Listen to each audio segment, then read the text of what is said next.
نندیال پولی technique college کے قریب واقع اردو جونیئر کالج میں منعقدہ mega parents teachers meeting programme میں این ایم ڈی فیروز نے شرکت کی۔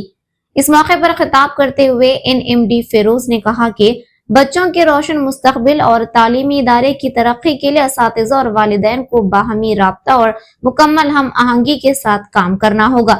طلباء نے اس دوران اپنے مسائل بیان کرتے ہوئے کہا کہ انہیں مناسب سہولیات میسر نہیں ہیں، اس لیے ان کے لیے ایک مستقل اور بہتر عمارت فراہم کی جائے۔ کالج کے پرنسپل کریم اللہ نے بتایا کہ محض 15 طلباء سے آغاز ہونے والا یہ اردو جونیئر کالج آج تقریباً 200 طلباء کو تعلیم فراہم کر رہا ہے۔ انہوں نے کہا کہ اس نوعیت کے پروگراموں کا انعقاد حکومت کی قابل ستائش پہل ہے۔ این ایم ڈی فیروز نے طلباء کے مسائل سننے کے بعد کہا کہ وہ اپنی سابقہ یقین دہانی کو یاد رکھتے ہوئے اس مسئلے کو وزیر این ایم ڈی فاروق کی توجہ میں لے آئے ہیں۔ انہوں نے یقین دلایا کہ عنقریب نیا اردو جونیئر کالج قائم کیا جائے گا۔